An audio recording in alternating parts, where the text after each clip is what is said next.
রবিবার পশ্চিম বর্ধমানের আসানসোলের তৃণমূল পার্টির রাহা লাইন অফিসের বাইরে বিক্ষোভের আয়োজন করা হয়। কলকাতার আরজিকর হাসপাতালে এক মহিলা চিকিৎসক ধর্ষণ ও হত্যার বিরুদ্ধে মুখ্যমন্ত্রী মমতা বন্দ্যোপাধ্যায়ের নির্দেশে এই বিক্ষোভ চালানো হয়।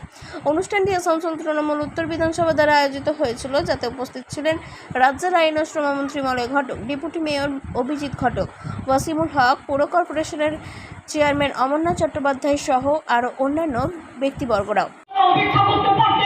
সিপিএম পার্টি, বিজেপি পার্টি আমি পরিবারকে দোষ দিই না।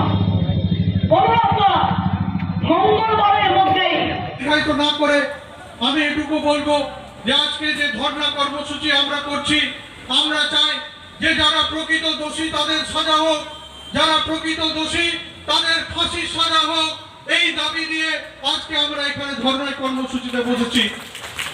আমার বক্তব্য এখানে শেষ করছি। জয় হিন্দ, বন্দে মাতরম। তৃণমূল কংগ্রেস জিন্দাবাদ, মমতা বন্দ্যোপাধ্যায় জিন্দাবাদ, অভিষেক বন্দ্যোপাধ্যায় জিন্দাবাদ, মলয় ঘটক জিন্দাবাদ।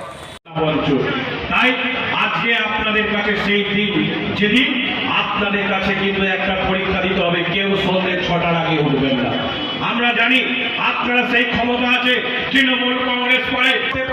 আমরা সন্ধ্যে 6টা পর্যন্ত এখানে ধর্ণা মঞ্চ থেকে আওয়াজ তুলবো। দোষীদের ফাঁসি চাই, দোষীদের ফাঁসি চাই, দোষীদের ফাঁসি চাই। সিবিআইকে আজকে আমাদের রবিবার পর্যন্ত কিন্তু সময় দেওয়া ছিল।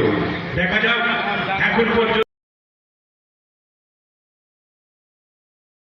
আসানসোল থেকে সঞ্জয় দেবের রিপোর্ট, 99 নিউজ বাংলা।